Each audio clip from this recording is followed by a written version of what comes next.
I welcome on my people. I hear say one man inside Kenya don't go cut him wife hand off. Say because of waiting, he no like the woman and children, and because of that one, and why he decide to cut this woman hand. And based on Tori wa here, this lady I hear say she be 22 years old lady.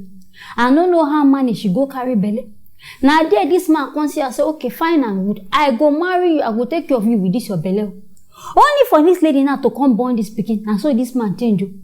Talk say you no go fit dey take care of pikin wey be say no be him born. And now this man give this woman assurance before we go see now there beating start to. So they don't read, so they don't come cut off her hand. For my people who never watch this one, you can follow me see.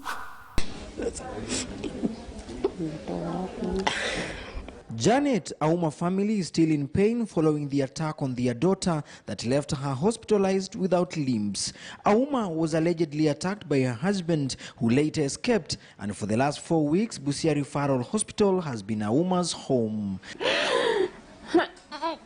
Auma, aged 22, was married to her husband. A few months after she gave birth to her firstborn, she dropped out of school in Form 2. Together with her estranged husband, they relocated to Kitale town where Bernard Auma was working as a mechanic. Sayo wakati tulikumit na huyo mtu aibisha hata kama muda mrefu tulipatana tulijuana for 1 month. Na hivyo ndio akanibeba tukaenda tukakaa Kitale. The two had not known peace since they moved in together. The couple are said to have been fighting every often, finally forcing Auma to run away to her home. Pia walikuwa nasumbuana. Anakuja ananyenyekea. Lakini kwa roho yangu mimi sikukuwa na uwazi. Nilikuwa namkataza lakini sijua alikuwa anatumia nini.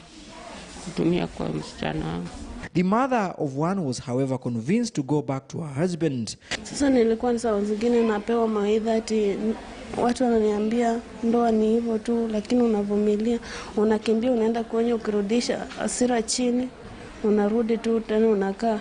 The frequent fights were too much to bear for the young mother, forcing her to go back home for good a few weeks ago. Akanipea 700, ilikuwa on Tuesday.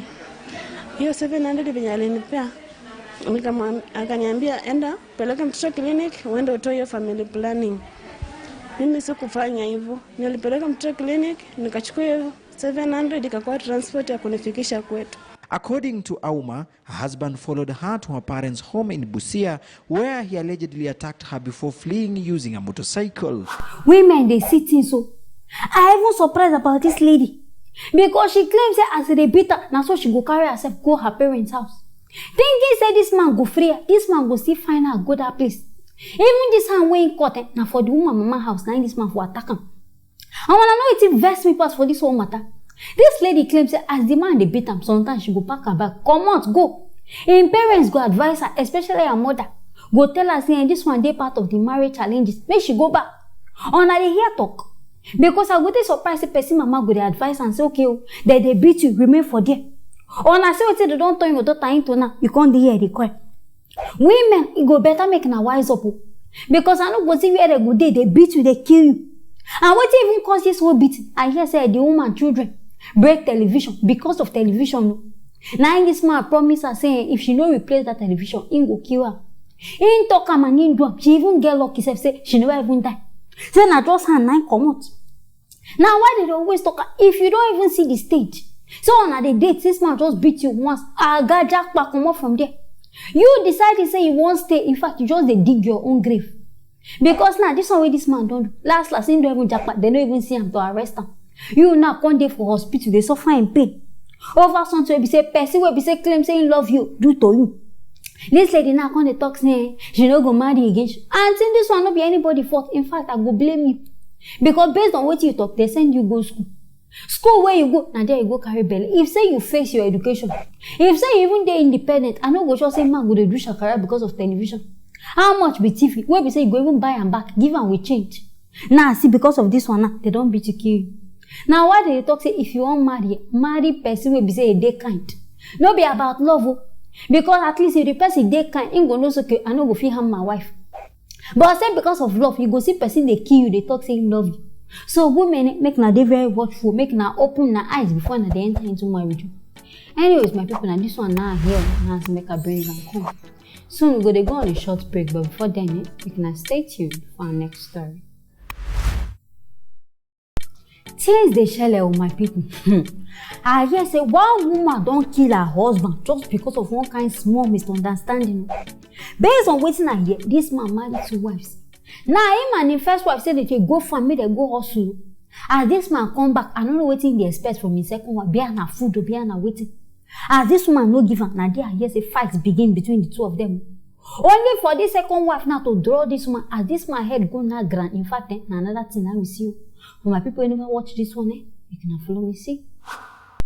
It was a sad day for the family of Dagana in Jetu Zaire, Isako West Local Government Area of Edo State, as another of their son, Malam Nasiru Dagana, was killed by his second wife, Maimuna, 1 week after one of them was also killed by his younger wife. According to the senior wife, Miriam Nasiru, herself and their husband returned from the farm in the afternoon when she left the house to run an errand, only to return at about 3:30 in the afternoon to meet her husband gasp for breath after a fight with the junior wife. She said the junior wife allegedly pushed the husband and hit his head on the ground during the fight, and the blood pressure of the deceased went up and was immediately rushed to the hospital where he eventually died. I call meet her for inside, he call push Mala, as Mala call fall, he call drop the Mala leg, he call knock head for ground. Now BP call high. As the call carry her go there, the doctor call test her, the doctor call light medicine make them go back home. He no get for hospital. Our neighbor go carry machine go buy the medicine come. Man say my husband say me I miss the tea giver. I come miss a giver.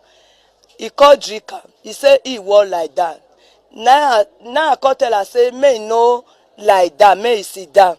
As I call hold doctor go carry the medicine come. He say me I give her, make it drink. As I call give her, 9 man I call give up. I call to tell my friends, see what I think for mine, see what my body they tell me, say they are proof for us. Immediately I just tell the guy the matter, man, and the guy say, no be our family, they forfeit keep us that day. Now I say yes. As I always tell the guy the matter, now yesterday my brother they call me for phone. I call carry the phone, I pick and say what the apple. They tell me say okay, the second woman okay, my father poor guy don't die. Now wow, but they always talk about any relationship where be say your man don't beat or be your woman don't beat, because all of us self know see some women they beat their husband. Find your square root, come out from that place. You see how this one don't come get happen now. And I know it's they shock me about this matter. Now for this same family again, a second wife stabbed her own husband. After which the man catch her with another man. Now she's going to use knife, kill person, and now for this same family again, another second wife. They kill the person brother. I beg on a sure say this one no be juju. On a sure say this family person over sign contract. Say I go show this family shaggy. Because to me this one no be ordinary. Make we look and where. Because this one even reach fight. Say because say I dey expect something from you, because of that one I can't draw you. But make we look this matter where if now listen to what the woman talk. For me, hope the woman even kill the man.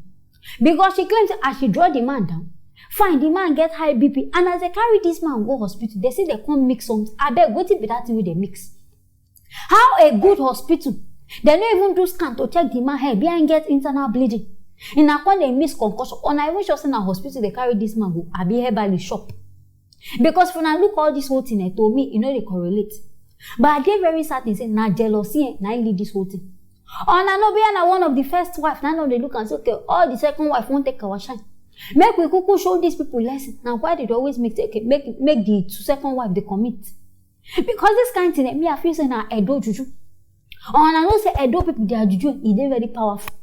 So for this one, when they happen for this same family, this one is the second time. It never even only 2 weeks, I'll be 3 weeks. So another attack don't they happen. In fact, on I need prayers. That family on supposed go one kind church, we say they go wash and clean of all nothing. Because me I they very certain say person they follow on. But I beg a police making a do investigation. Do autopsy on waiting kill that man, because me I know sure saying I'm waiting that woman do and kill him. But they talk relationship when they beat you, find your square roots, go. If say from the scratch they don't they beat this one, this woman don't come out. All this whole thing never happen. She they endure and I beg making her look. Even first wife making her look as she be. The man don't even fit take care of her. He don't even fit chop well. So what at all now they even find inside this polygamous man? Some people I know they understand them. Anyway, I go just say rest in peace to this man because he don't find be that. But my people now here, I will end them on this matter. They can stay tuned for our next story.